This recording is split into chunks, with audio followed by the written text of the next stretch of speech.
Prav lepo pozdravljeni v oddaji Sledi korakov, ki jo snemamo v prekrasnem ambientu gostišča KUM Zagorje. V tokratni oddaji se bomo sprehodili skozi zanimivo življenje poslanca Dolana Ivana Hršaka. Dobrodošel v našem studiu. Lep pozdrav. Ivan, midva se že kar precej let poznava. Tudi jaz sem malce Hrastničan po mami. Se tikava, tako da predlagam, da tako ostane tudi v tej oddaji, če se strinjaš. Popolnoma strinjam. No, kako si začelo tvoje življenje? Kakšni družini si odraščal? Ja, odraščal sem v pravi delavski, proletarski, nekakšni družini. Oče in mama sta delala v steklarni Hrastnik, v proizvodnji, pravzaprav sta garala za ta naš kruh. Bila sta v proizvodnji, oba sta delala v brusilnici in največkrat tudi na normo. Tako da je bilo to delo kar težko, ampak ni bilo težko seveda, da sta preživljala družino, tako mene in potem tudi sestro, ko bom nadalje več povedal. Če greva pa še malce nazaj, tvoje korenine po dedku pa izvirajo tudi iz Hrvaškega Zagorja? Ja, res je. Oče je porodil iz Hrvaškega Zagorja, tam se je rodil in tam preživel samo prvih 15 let. Ampak v taki številčni družini, ne? Ja, bila je številčna družina, 10 otrok in takrat je bilo, rodil se 1933 leta in tistih časih je bilo to zelo težko. Na kmetiji? Ja, taka manjša kmetija, ja, ampak ni zadoščalo hrana za celotno veliko družino. Tako je bil že po nekaj letih, ga je oče dal k stricu, ki pa je imel malo večjo kmetijo, tam se je malo več pridelalo, tako da se je lahko pravzaprav, da je preživel. Aha. Je veliko pripovedoval o teh časih? Ja, veliko je pripovedoval, povedal, kako je bilo težko življenje. In potem že, ko je bil pa star 15 let, ga je pa oče dal v Rogaško Slatino, v steklarsko šolo, kjer se je izučil za brusilca. Zato je potem tudi, potem, ko je to šolo v Rogaški Slatini dokončal, pa se je preselil v Hrastnik. Ni bilo tam dela v Rogaški Slatini, kako je to bilo, da je prišel v Hrastnik? Ja, v Hrastniku, kot je pripovedoval, so rabili ta poklic. In ko se je izučil, so te brusilce rabili in je potem šel v Hrastnik. V Hrastniku seveda je bil v samskem domu, tam je živel. Kje pa je bil ta samski dom? Samski dom pa je bil, še danes sicer stavba stoji, v podkraju v Hrastniku. V tem domu je praktično preživel tisti prosti čas, izven dela, drugače pa delo v steklarni. Vmes je bila verjetno še potem služenje vojaškega roka? Ja, seveda, tudi služenje vojaškega roka, ampak potem seveda se je tu vrnil, si ustvaril, spoznal mojo mamo in si ustvaril družino. Mama je pa delala v steklarni? Isto, ja, mama je delala v steklarni in prav v brusilnici in tam sta se pravzaprav spoznala. Mimogrede je bila tudi na 3 izmenah? Ne, tu sta pa delala, mislim, 1 oziroma največ 2 izmeni. Brusilnica ni delala 3 izmene. Pa je kdaj pripovedovala, da je bilo to težko življenje, težko delo v... Ja, veliko krat je povedala, ja, se pravi, težko delo za vodo, s tem brusnim peskom, to je bila hladna voda in tukaj je bilo, tudi lahko prišlo do poklicnih bolezni. Sreče ni tega imela, ampak to je bilo zelo težavno delo. In pa dela na normo. No, prej sem omenil, da je moja mama tudi iz Hrastnika in tudi del svojega delovnega obdobja je preživela, pa oddelala v steklarni in jaz iz teh pripovedovanj se spomnim, da je rekla, da je bilo veliko prepiha, pa po drugi strani veliko vročine. Ja, res je. To je dejansko problem steklarne, ne? Danes so dosti boljši pogoji, boljša tehnologija, se je dosti izboljšalo, ampak to je nekako specifična proizvodna steklarstvo. Takrat je bilo pa to, tako kot si rekel. Na eni strani je bila vročina, na drugi strani je bil prepih. Vsem, da sama brusilnica ni, tam neke priste prave večine res ni bilo je tam, kjer je bila steklarska proizvodna, ampak ne, prepih pa je. To je velika hala in vse posod je pihalo in veliko ste se tudi prehladili. In kje je tvoja družina potem, ko si ti prišel na svet, živela?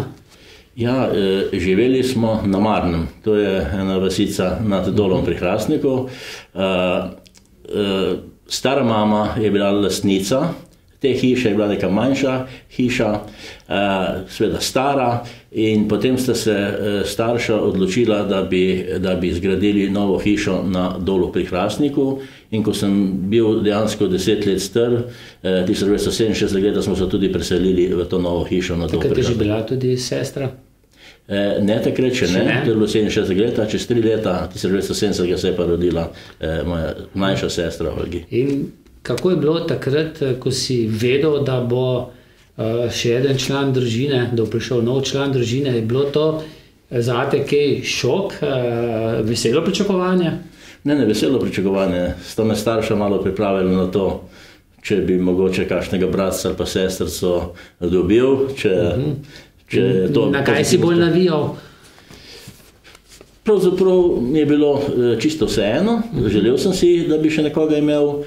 In moram reči, da smo potem tudi ime Olgi, smo nekako, in oče je dal svoj predlog, mama je dala svoj predlog in pa jaz, in potem smo žrebali in dejansko je bila sestra, je moja veljala, da se pravi Olgica. Verjetno ti je bila kdaj na poto, v tistih pubertetiških letih? Ja, pa na poti ne, seveda. Je bilo treba paziti, ti bi pa šel kam drugam. Ja, 13 let je razlika med nama, 13 let takrat, seveda je bilo v tistih najstniških letih in večkrat sem jo potem moral tudi paziti, ampak vse se je šlo. Smo bila oba zadovoljna, ja. Se spomniš kakšnih iger iz tistih časov? Zvečer ste se kaj igrali kdaj, kakšno državno igro? Ja, takrat v tistih časih je bilo teh iger zelo veliko. Smo se skrivali skrivalnice ali med dvema ognjema, igre z žogo. Zemljo smo kradli, ne? Ja, zemljo tudi. To je bilo zelo priljubljena igra. Ne vem, če znajo zdaj, ne? Ne, danes, če bi bila na računalniku ali na mobitelu, bi si jo kradli. Mogoče te bo pa vnuk vprašal, pa mu boš razložil, kako je izgledalo to. Ja, tako, moj vnuk je pa kar doveden in veliko si želi nekaj novega izvedeti. Ja, in kako je šlo potem tvoje šolanje? Osnovna šolo si verjetno obiskoval na Dolu, v tisti stari šoli, ki jo zdaj prenavljajo. Ja, tako je. Osnovno šolo sem v celoti obiskoval na Dolu pri Hrastniku. 8-letka, ne? Ja, tako 8-letka, ja. In zgrajena je bila 1930. leta in po zapisih je bila to najbolj sodobna šola v Sloveniji takrat. To Marija Terezija zgradila in ima tudi to zgodovinsko vrednost in ravno zdaj se prenavlja. Lansko leto se je pričela in letos do šolskega leta bo dokončana in tudi to podobo, zunanjo podobo bo ohranjena, kot je bila do sedaj. Tako da bojo otroci sedaj imeli bistveno boljše pogoje za učenje, kot so bili do sedaj. Si bil rad v osnovni šoli, imaš še kaj prijatelji iz osnovne šole? Ja, imam dosti, seveda tudi se občasno dobimo. Naravno zdaj pred časom smo se dobili tako nekateri sošolci in pa nekatere učiteljice. Povabila pa nas je kolegica oziroma sošolka Vojka Povšek-Hrastnik, novinarka, ki je v ta namen tudi pripravila neko brošuro spomini na dolsko 8-letko. In tukaj noter je tudi, bi rekel, kar nekaj zgodb iz tega obdobja, nekaj spominov in to smo potem tudi razdelila vsem tem, ki so bili prisotni na tem druženju. in pa seveda tudi dala na šolo v Hrastnik, ker zdaj Dovska šola že kar dosti časa ni samostojna, ampak je podružnična. Podružnična, ne? Dobro, ti si Dolan, vsi skupaj ste v skupni občini Hrastnik. Kako ste se pa Dolani pa Hrastničani gledali takrat, v tistih časih? Pa kako se dan danes? Ja, mislim, ne da bi imel spominu, da bi zdaj bili kakšni nasprotniki, ali ne, to niti ne. Je pa bila v času nekako osamosvojitve nekako želja nekaterih. Jaz sem bil takrat še seveda dosti mlad, nisem v politiki se sploh nisem razmišljal, kaj da bi se bavil, da bi bila samostojna občina, da bi se ustanovila občina, ampak nekako do tega ni prišlo. Je pa zanimivo, da je Dol pri Hrastniku ima bogato zgodovino. Jaz sem ponosen, da sem bil doma na Marnem in sedaj celo življenje, to se pravi 10. leta naprej, živim na Dolu pri Hrastniku. Tukaj bom tudi dokončal, svojo pot. Bogato zgodovino, da je naselje Dol bilo prvič zapisano že v 13. stoletju pod nemškim imenom Tal. Medtem ko pa slovensko Dol pa 1524. leta. To se pravi, sem zelo ponosen. Jaz sem tukaj prinesel eno majico, jaz sem jo izdal, izdal izdelati v samozaložbi in da imam Dol rad, je tudi nekako srček, imam rad Dol pri Hrastniku in da je iz obdobja 1524 prvi zapis v slovenskem jeziku mojega kraja. Zato sem ponosen in tudi kjerkoli nanese beseda, da lahko to tudi z veseljem povem. Veliko takih saječk? Ja, nekaj sem jih naredil in nekaj sem jih dal izdelati, seveda, in sem potem tudi razdelil določenim prijateljem. Ne? Ampak to seveda bodoče bom še kakšno naročilo sprovedel. No, po osnovni šoli si se pa odločil za kakšno izobraževanje? Ja, po osnovni šoli sem pa takrat, tisti časi so bili, nismo niti vedeli pravzaprav, kaj bi se odločili. Mislim, da so danes otroci bolj nekako vejo, kaj si želijo. No? Vejo, oni najbolj starši vejo. Kaj praviš?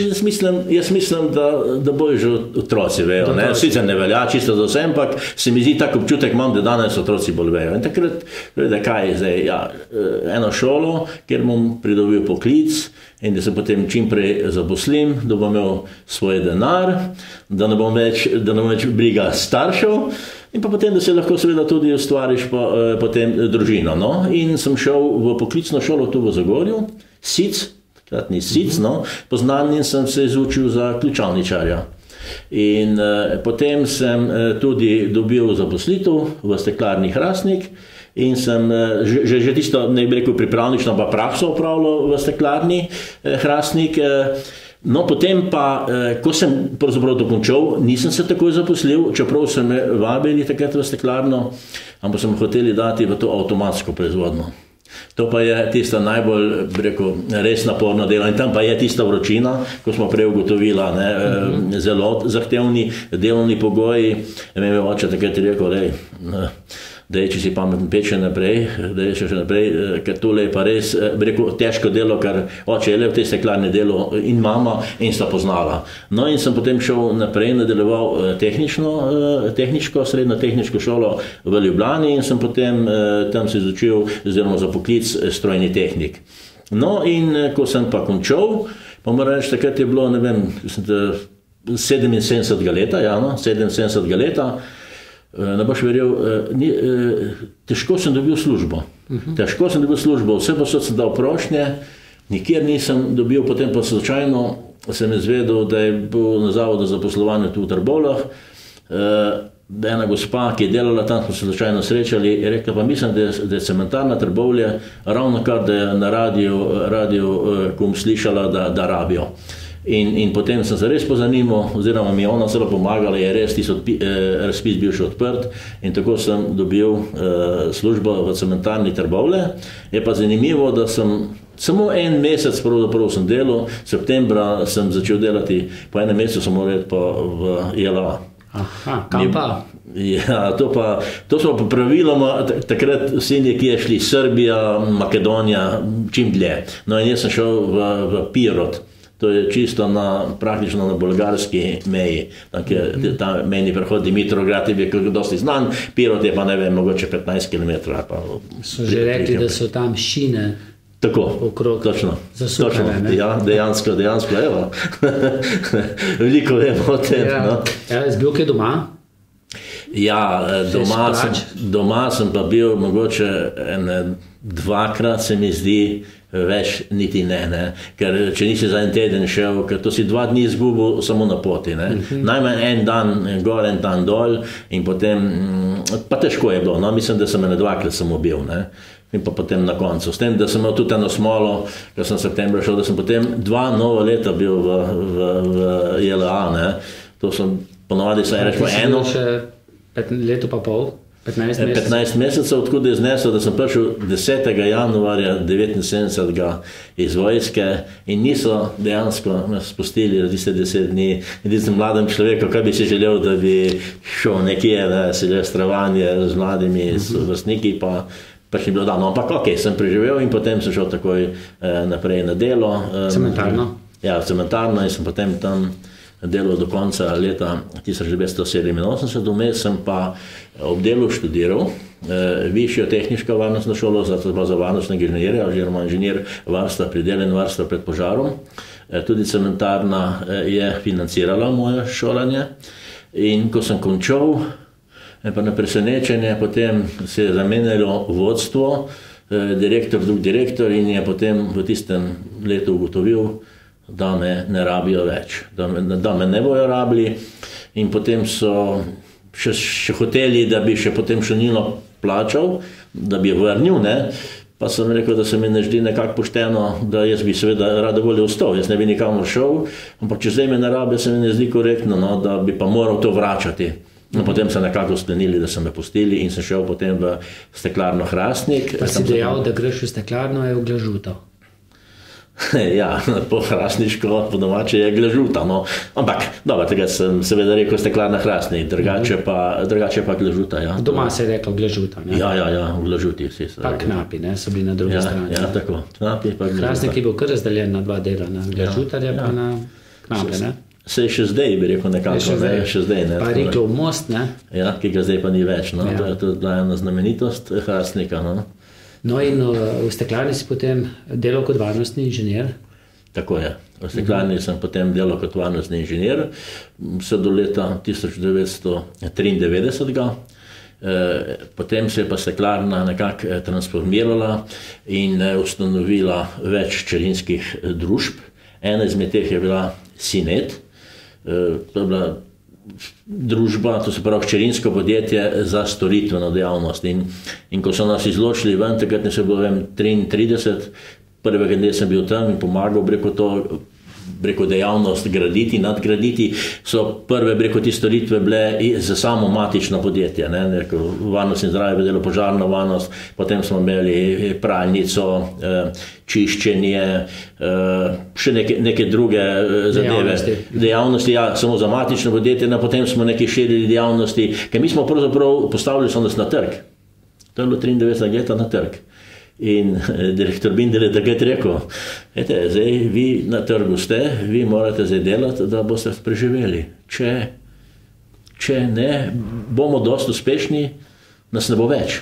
Tako da smo bili takrat, je bilo kar kruto, no, ko si se zamislil, da bi zdaj, če ne bomo uspešni, da bomo pristali na zavodu za poslovanje, smo potem se kar potrudili, pa ne zaradi tega, ampak nasplošno, tukaj sem kar dosti rekel, da smo širili te dejavnosti iz tistih osnovnih, rekel, da smo imeli tudi en čas steklarstvo, obdelava ravnega stekla, no, pa smo čez čas potem zapustili.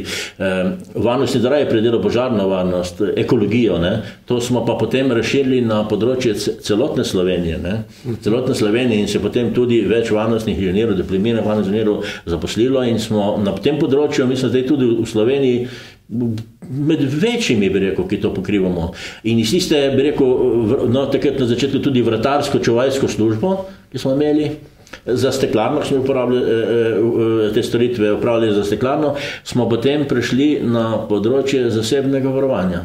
To sem pravzaprav vse jaz vodil in da smo potem dobili licence in da smo šli na trg, da smo te storitve, tako fizičnega kot tehničnega varovanja, potem ponudili strankam najprej po Zasavju. In se spomnim, ko smo na začetku, ko sem prišel strankam, sem včasih gledal, kot da bi prišel, ne vem, z Marsa, kaj zdaj ta ponuja, pa še koliko hočejo imeti, ker takrat na začetku je bilo to kar drago. Sploh tehnika, to so bili te alarmni sistemi, to so bili tako dragi. In takrat smo imeli tolarje, ki so bili vezani. Prodajalo se pa je, nabavili smo pa material v markah, nemških markah. In to je bil ta drsni tečaj, ki se je spremenil. In praviloma se spremenil na više. In ko so pogodbo podpisali, nikoli niso točno vedeli, koliko bo. In posebej, če si imel pa še najem, na par let, je bil kar riziko za njih, ampak si jih mogel prepričati, niso bili pač seveda spoštenimi nameni, najboljše pač ponudili. In v začetka je bil problem, potem pa ta zadeva nekako zaživela in potem smo bili zelo uspešni tudi na tem področju in tudi na nivoju Slovenije med temi podjetji smo kar, ne tisti največji, ki je tiste 3-4 največja podjetja, tega G7 je tudi potem propadla, smo bili kar takoj za njimi in te storitve tudi ponudili po celotni Sloveniji. In mi smo imeli vse storitve, ki so imeli te največje firme, vse, tudi varnostno nadzorni center, ki jih ima dokaj malo, ga Sinet še vedno ima. To se pa tam, ki priklapljaš alarmne sisteme na osnovi tega, ki potem v primeru alarma pošleš intervencijo. In potem varovanje na prireditvah, skratka tehnični alarmni sistemi. Skratka, firma še živi. Ja. Moram reči, da smo takrat s 33 zaposlenimi, ko smo začeli, jaz sem rekel, da smo nekako bili takrat ena majhna družina, ampak 30 ljudi, in smo prišli na največjo številko, kot vem, na 171. Mi smo takrat bili, zdaj je to popularno, nekako Slovenije rečejo gazele, ampak v slovenskih razmerah podjetja smo mi takrat v Zasavju bili sigurno najbolj uspešni. Podjetje, Ja, tako. No, še se bova dotaknila mogoče tudi Glažute, ampak vmes si pa še ustvaril družino. Ja, tako je. Potem, ko sem prišel iz JLA, sem moral malo pogledati malo okrog, če kakšna primerna punca, da bi mogoče... Pa če je oboje stransko, ne? Ja, seveda oboje stransko. In sem jo našel na Dolu. A kar na Dolu? Ja, kar na Dolu. Si jo že prej poznal? Ja, sem jo že prej poznal.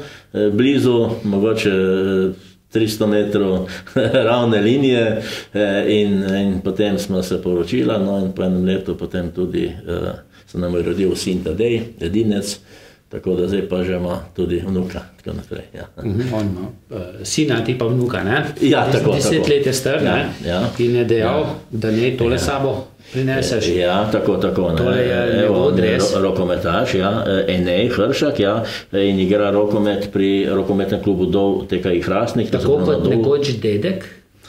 Ne, to pa ne. Nisi bil športnik. Samo rekreativni. Pravzaprav, je ena zgodba, da sem veliki nogomet 6 mesecev treniral. To je res pri Hrastniku. In je trener potem rekel, prinesi sliko, da bomo naredili izkaznico, da bomo na nogometni zvezi boš dobil izkaznico. V redu, jaz sem treniral pridno, takrat še na onem igrišču doj za Savo, kjer je zdaj steklarna. In treniral, res v redu je bilo, ampak v 6 mesecih on nikakor ni uredil te zadeve z izkaznico igralca. In potem bi pa imeli eno prijateljsko nogometno tekmo na Rudniku, potem so pa že tisti štadion potem uredili, na novo tudi travnato površino in bi bilo res užitek igrati in da bi prijateljsko tekmo z Rudarjem igrali in potem pa prej par treningov res nisem prišel iz nekakega revolta, ker trener ni bil za mene resen, ker mi ni te izkaznice uredil in rekel, Ivan, ti pa ne boš igral, ker na par treningov nisi prišel. Da sem bil malo razočaran, ampak je bila pa sreča in ni bilo zadosti takrat igralcev. Tako da, če bi jaz bil v ekipi, bi nas bilo ravno 11. In potem si je pa premislil in rekel, ok, naj ti bo. In mi se ogrevamo, ampak igralcev Rudarja ni bilo. Ni bilo. In nisem niti ene uradne tekme odigral, potem sem pa končal. No. Tak anekdota. In to je bil tvoj šport, edin? Ne, sem tudi košarko.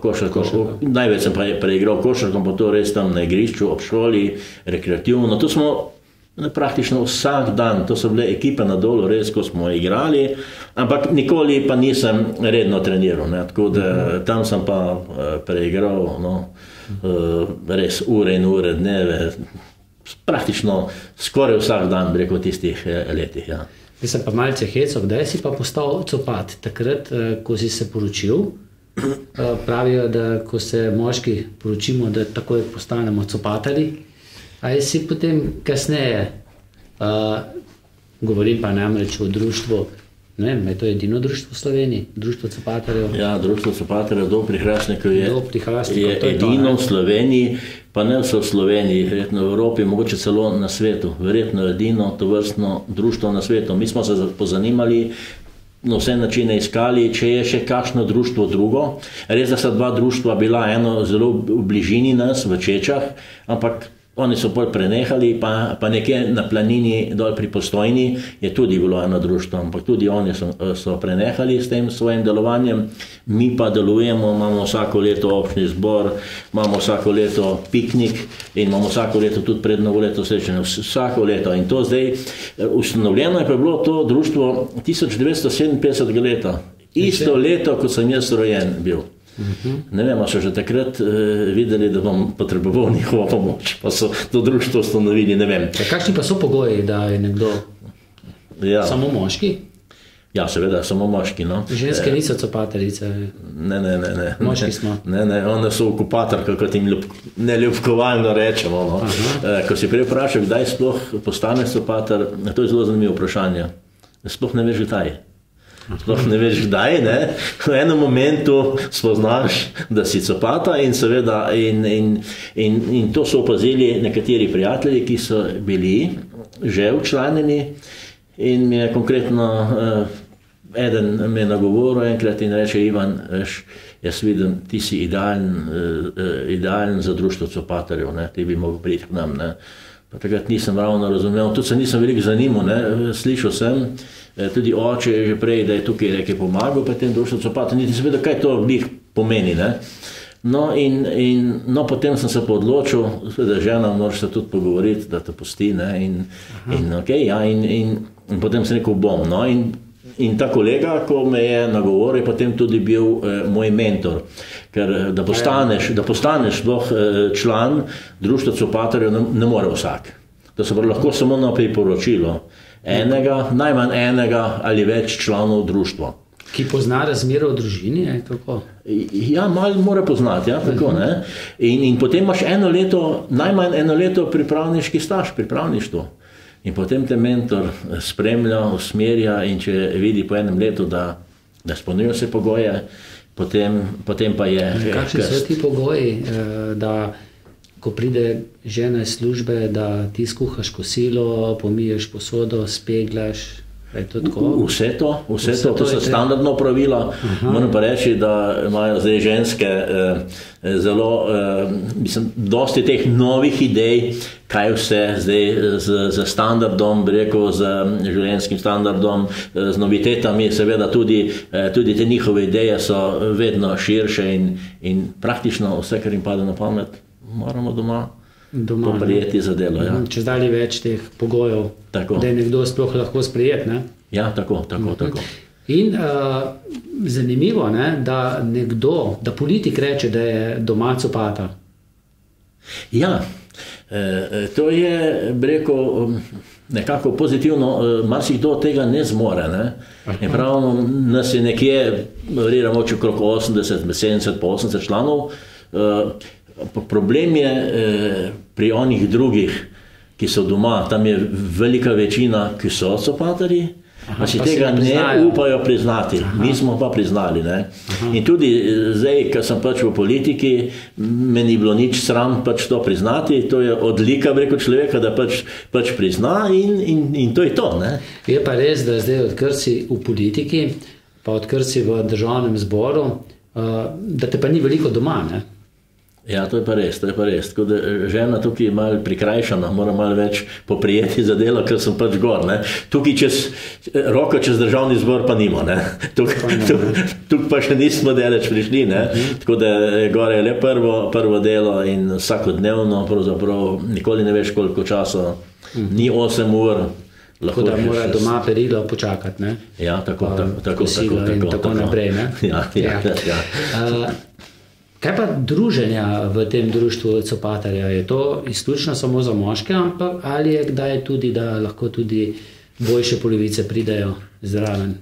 Ja, to pa je. No? Ko je občni zbor, to so prav okrog 10. marca, prav na 10. marec je dan mučenikov in iz te zgodbe nekako je tudi društvo Copatarjev, čeprav ne temelji na tisti zgodbi, prav tistih 40 mučenikov. Ni tako, ampak v osnovi temelji na tem in takrat smo seveda samo člani društva in pa takrat tudi, ko sprejemamo nove člane, je na tem občnem zboru tudi krst, tam je en postopek, kako se te nove pripravnike skozi krst sprejme, da so potem polnopravni člani društva.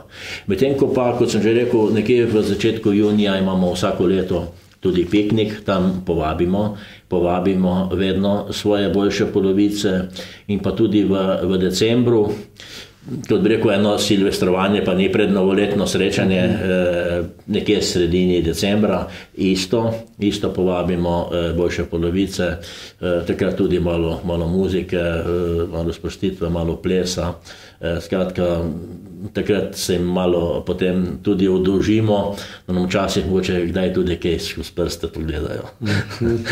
Za kakšno napako skozi leto, ne? Tako.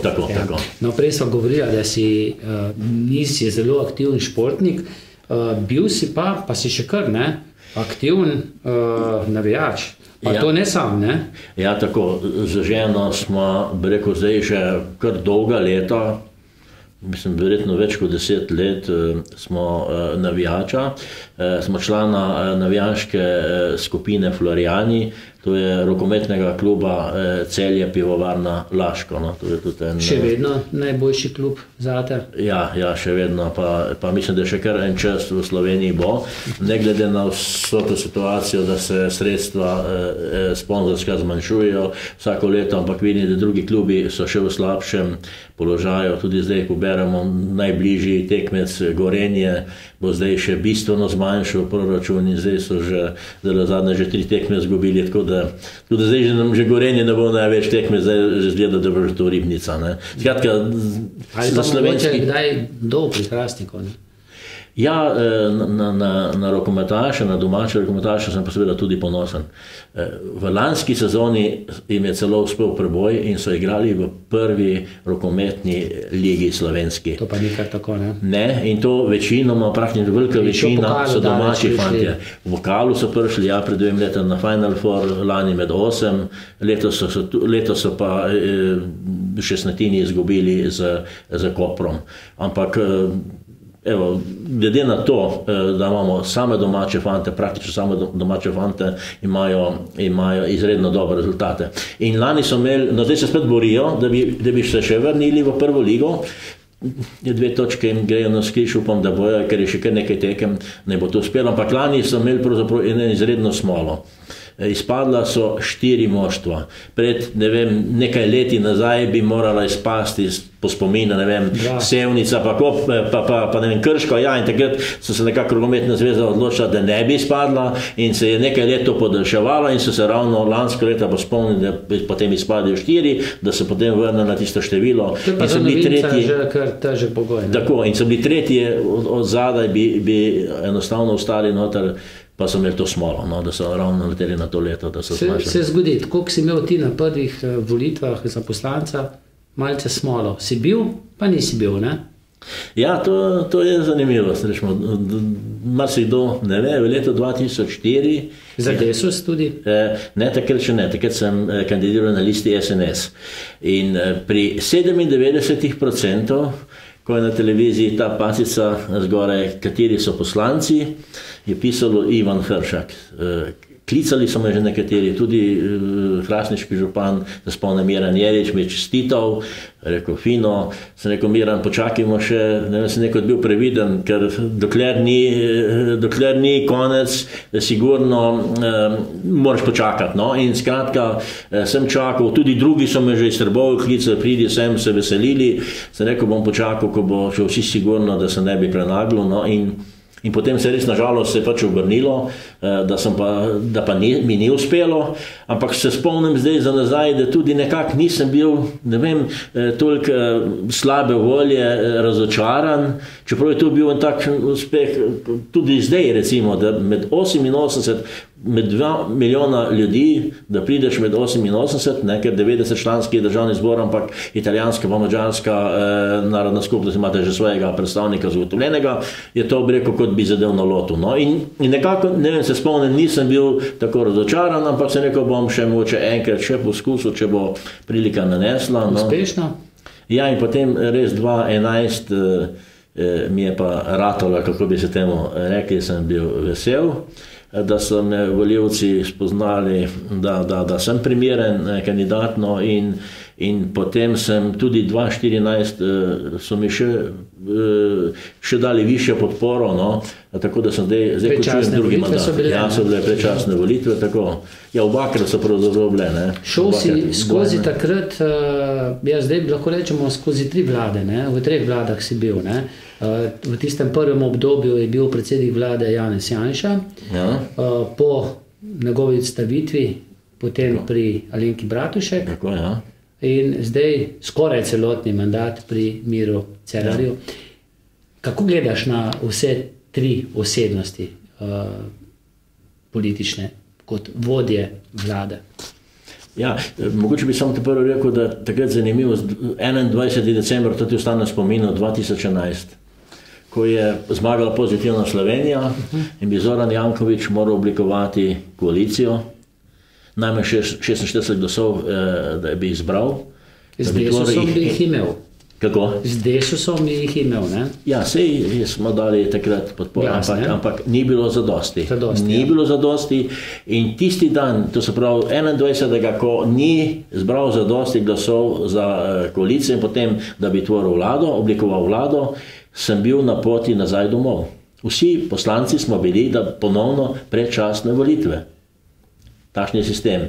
In potem so se nekako dobili, rekel, prvaki, predsedniki strank in takrat se je potem ta druga koalicija, da se pravi SDS, NSI, Državljanska lista, pa Desus, da smo, ne vem, še kdo, mislim, da ne, da smo potem to oblikovali in potem smo 1 leto delali in smo delali, rekel, mislim, da dobro, v tem času je bil tudi ta eni pravijo zelo glasni ZUJF, ampak takrat smo res bili v težki situaciji, kriza je bila, no, in so, rekel, te ukrepi, ne glede, da so bili nekateri nepriljubljeni, se potem pokazalo, da marsikateri, če ne bi teh potez potegnili, bi lahko bilo bistveno slabše, no. No in Desus je potem ostal tudi v naslednji vladi, ne? Ja, tako, potem pri Alenki Bratušek, no, ona je seveda tudi vlekla poteze, takrat je bilo res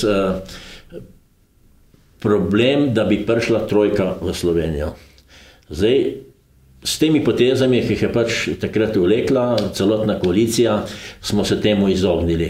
In mislim, da bi bila res prava katastrofa, če bi ta trojka prišla, evropska trojka v Slovenijo. Mi smo videli, ki je prišlo v Grčijo, kaj je bilo, ne? In to bi bilo katastrofa. Skratka, smo se temu izognili in potem so bile ponovno predčasne volitve in potem je zmagal da smo stranka Mira Cerarja, potem so se prenovali stranka. Zate presenetljivo takrat, da je tako prepričljivo zmagal? Pa ja, no, jaz moram ocenjevati tole, da nekdo, ne vem, 2 meseca, oziroma Miro Cerar še manj kot 2 meseca prej, da ustanovi stranko in da potem zmaga na volitvah, da se to ponovi, prej Pozitivna Slovenija, potem ta stranka, se mi zdi čudno, da ljudje volijo takšne stranke, popolne novince, ker se je potem pokazalo skozi delovanje, da ni to najboljše, ne? Ker Če ti sistema delovanja države ne poznaš, ti rabiš moče leto, dve, da se pravzaprav naučiš, v tem času marsikaj zamudiš, marsikatero napačno potezo in to ni najboljše. Ne? Zdaj smo spet v tem vrtincu, da je spet neki novi, čeprav ni čisto novi, ampak na državni nivoju Marjan Šarec, da bi spet on bil, to se mi resnično ne zdi in mislim, da ljudje malo so že sprejedali, da po moje zmagati ne more, bo prišel v parlament. Mislim, da zdaj se kaže, da niti ena stranka ne bo več niti približno takšen procent dosegla, tako veliko število poslancev. Je seveda to slabše, če bo sejne tri so takšne, da so približno, se ocenjuje, da bo nekako enako, ampak bo potem tudi spet mogoče 4 koalicijske stranke, da bo sploh tvorile lahko vlado. Ne? Zdaj pa večjih je, težje se dogovorijo. Večjih je več problemov. Ja, no, tako, ne. Ampak takšen je sistem, rekel, zdaj, dober Desus nam učitajo, da smo bili v vladah do zdaj, ne. Večna vladna stranka, ne. Ja, res je, ne. Res je, mogoče delamo tudi zaradi tega, ker je pač takšen sistem in da potem tvoriš koalicijo, je pravzaprav Desus nepogrešljiv, ne. Za nas je, rekel, konec koncu to tudi dobro, ampak moram reči, da pa nismo mi problem, ki nam ga pripisuje, da je Desus problem. Desus je mogoče najbolj transparentna stranka od vseh. Mi svojim koalicijskim pa bodočim koalicijskim partnerjem točno vemo, kaj pravzaprav želimo in če pristanejo na to, potem samo bedimo na tem, da bo ta največja koalicijska stranka to tudi izpolnila, ne? Ker vedno imamo z največjo koalicijsko stranko problem. Ko se dogovorimo, ok, potem med izvajanjem pa ne bi to, pa ne bi ono. Tako da tukaj imamo probleme in potem nam kdaj učitajo, da kaj izsiljujemo oziroma da bi šli iz koalicije, ampak ne. Mi samo želimo, da tisto, kar smo se prej dogovorili, ne pod prisilo, normalno smo se dogovorili kot koalicijski partnerji, da potem to spoštujejo. No? Verjetno pa slišiš tako kot tudi jaz, ljudi, ki grejo v pokoj in rečejo, ja, pokojnina je zelo slaba, prenizke so. In po drugi strani rečejo, aha, Desus je stranka upokojencev, bolj kot ne, upokojencev, ves čas so vladi, ampak zakaj so potem tako nizke pokojnine? Kaj odgovarjaš? Ja, rekel bom takole, ne, res so, bi rekel, dokaj nizke, je pa zakaj pravzaprav vedno diktira tempo največja koalicijska stranka. Ne, in Ropova vlada je takrat ukinila oziroma zmanjšala to prispevno stopnjo delodajalcev skoraj za polovico. To se pravi, da zdaj delodajalci plačujejo pokojninsko blagajno skoraj polovico manj kot delavci, zaposleni. In takrat je znaten manjko sredstev takrat prihaja v pokojninsko blagajno. Potem smo imeli seveda tudi to krizo, je bilo bistveno večje število nezaposlenih. S tem seveda bistveno zmanjšan dotok denarnih sredstev v pokojninsko blagajno. Zdaj, hvala Bogu, je ta kriza mimo, konjunktura, gospodarska rast, zaposlovanje, zdaj smo nekje samo okrog 6%, ali malo čez 6%, samo nezaposlenih. Skratka, zdaj se potem ta sredstva bistveno povojšujejo, več jih je v pokojninski blagajni in na ta račun zdaj seveda tudi popravljamo to zadevo. Je pa dejstvo tudi, da je pred koliko leti, 10 let nazaj, ali pa še več, je bilo govora pri nas o tristebrnem sistemu pokojninskem. Ne? Prvi steber, rekel, te pokojnine, ki jo zdaj vsi dobivamo. Drugi steber, da dopolnilno pokojninsko zavarovanje, da še tam sam oziroma delodajalec, lahko delodajalec daje, ja. Tretji steber pa seveda, da sam še nekje vrčuješ. Ne? No, iz tega zdaj ta zadeva ni najbolj uspela in problem je tudi, da so tudi nizke plače. Ne? Tu nizke plače, tukaj sigurno ne more biti deso skriv, očitajo, ne. In če imaš nizke plače, potem je težko to zločiti. Malo je delodajalcev, ki vplačujejo za delavca, ne? So izjeme pozitivne, hvala Bogu, upam, da jih bo še dali več. In če ima nekdo slabo plačo, potem ne more še nekaj en delež dajati sam, da bi za dopolnilno zavarovanje. Kaj šele tretji steber, da bo varčeval, ne? To je problem, ne? Se pravi, ampak vedno diktira te zadeve največja koalicijska stranka in z njimi imamo probleme. In ko je naprimer, zdaj imamo rekel Alenka Bratušek, ker nas kar dosti kritizira, ne, pa reče, da so vsi v koaliciji, imajo enako odgovornost. Jaz vedno trdim, da to ni res.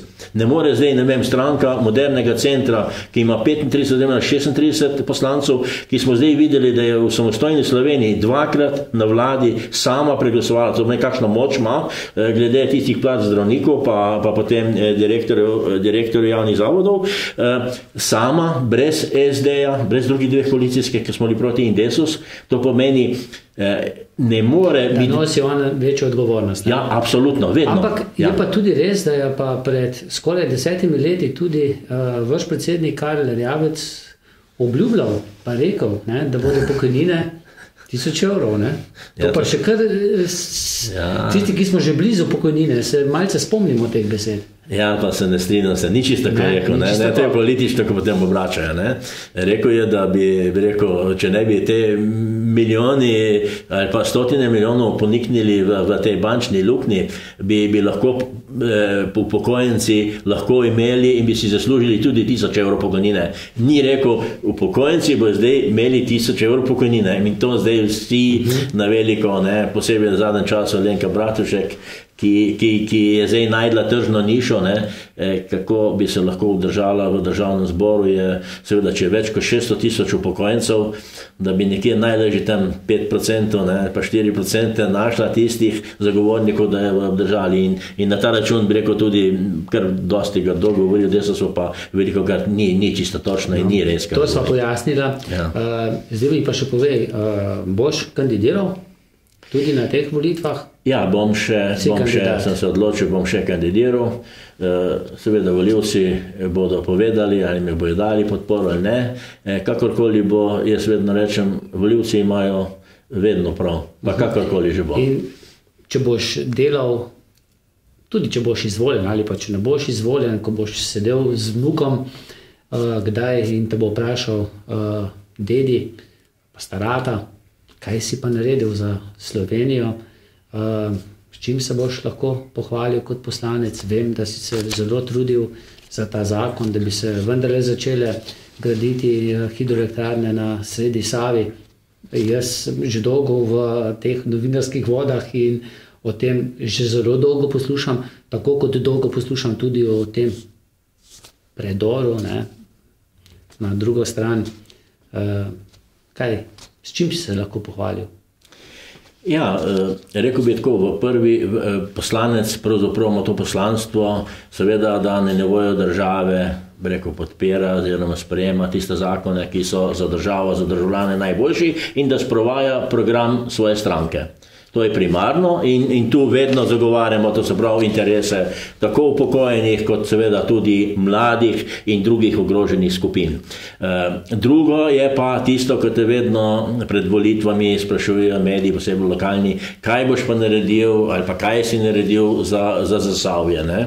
To je pa drugi namen in seveda, zdaj moram reči, da v tistem prvem mandatu sem rekel ponosen na sebe, no, da sem takrat preprečil pravzaprav čisto sam, ker je bila organizacija davčnih uradov in so jih 16 hoteli zmanjšati na 8.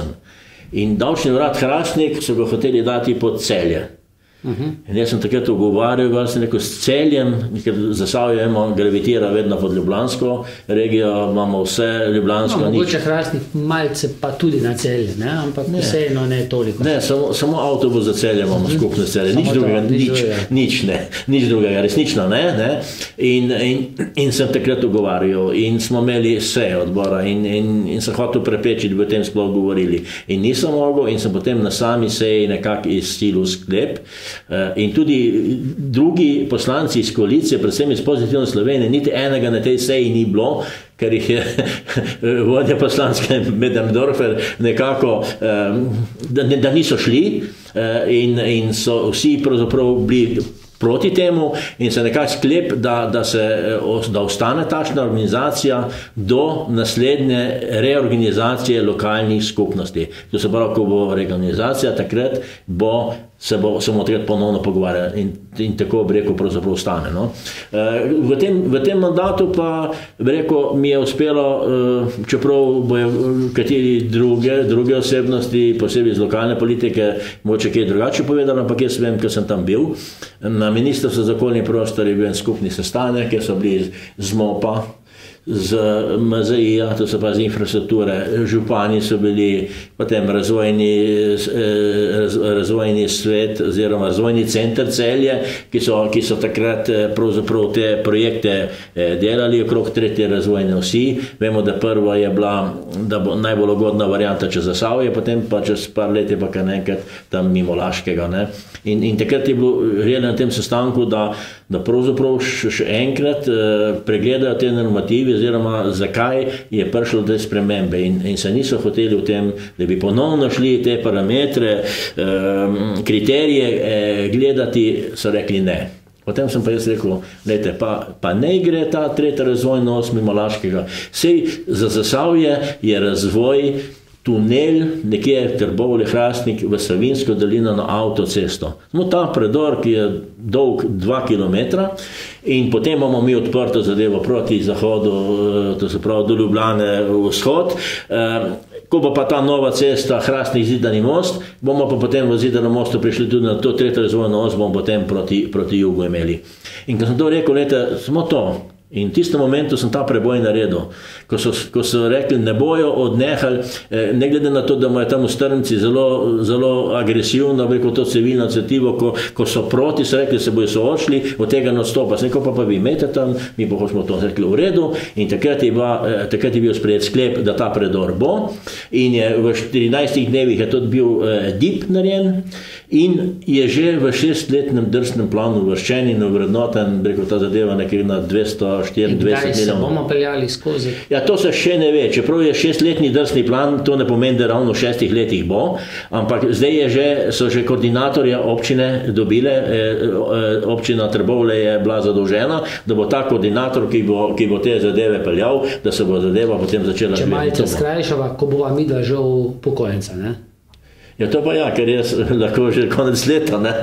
No, ampak ti si pa še mlad, Igor. Ja, 5-6 let, pa tudi. Ja, no, tako pa, no, tako realno, ampak važno je, da smo končno, rekel, da se prej desetletja o tem predoru govorili, ampak zdaj pa dejstvo, da ta predor bo, sam ne vemo točno povedati, katero leto, ampak mislim nekaj letih. Elektrarne pa ne bodo, ne? Ja, to pa nažalost kaže pravzaprav, da ne, to je ena posebna zgodba.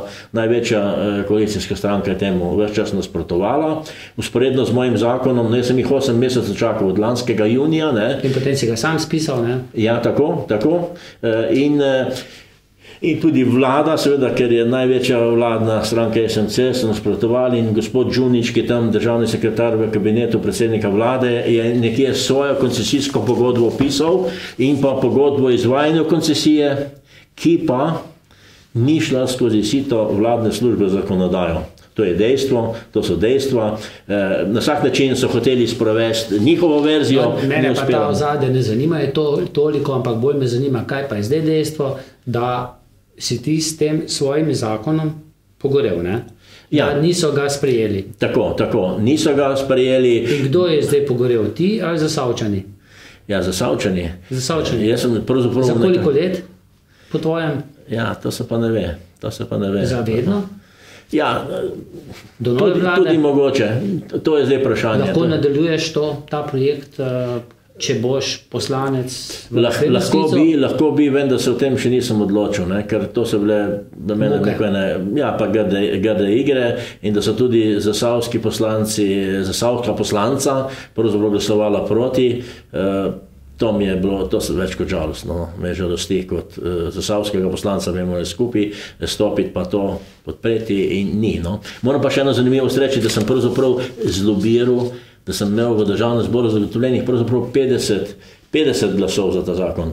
Ampak 8 od teh res ni držalo besede, je še vedno 42, ampak je bilo toliko osip, da cirka 16 ljudi ni bilo upravičeno odsotnih iz te seje, in če bi tisti 16 ljudi bi pravzaprav gladko ta zakon skozi prvo branje šel, ne glede, da je največja koalicijska stranka nasprotovala, ampak tak je bil splet okoliščin in to dejstvo sprejmem. Kako bom naprej ravnal, pa ne vem. Se prvo moram sploh, če bom izvoljen, potem bom razmišljal, če bom šel v državnem zboru. Prav pa je, da si to zadevo pojasnil. Ivan, v oddaji vedno zastavimo tudi nagradno vprašanje, pa niti ne nagradno vprašanje, ampak rečemo takole, če boste to oddajo všečkali na mojem Facebook profilu, jo delili, kaj komentirali, tudi komentarji so dobrodošli, tudi mogoče predlagali kakšnega novega gosta, lahko dobite bon za pico v gostišču Kum Zagorje, še seveda prek žreba, tako da se splača oddajo pogledati, saj delno, ne? Da se pa to seveda samo prek mojega Facebook profila. To oddajo, da jo lahko spremljate, pa so jo podprli Gostišče Kum Zagorje, založba Primus in Borut Gošte, vodovodne in ogrevalne inštalacije. Kaj bi za konec dejala? Je res v Sloveniji tako vse narobe, ali pa nekateri pravijo, tako vse fajn? Kako ti gledaš na življenje v Sloveniji? Jaz ne vem, meni je všeč. Moram reči, da tudi meni. Prav je, da smo, ne vem, so recimo ljudje kritični, nekaterimi je res težko, no, ampak če pa tako na splošno pogledamo, pa v Sloveniji, mislim, je življenje kar na eni takšni pravi ravni. Seveda bomo delali kot politiki naprej, da bo še boljše, ampak mislim, da bi morali večina biti zadovoljna s to ravnjo življenja. Ampak bolj kot pa politiki bomo delali kot politiki, da nam bo boljše, je pa verjetno bolj pametno, da vsak sam dela tako, da mu bo boljše. Absolutno se strinjam, to si pa odlično povedal. Ja. Ivan, hvala ti, da si bil moj gost. Hvala za povabilo. Hvala pa tudi vam za pozornost in srečno.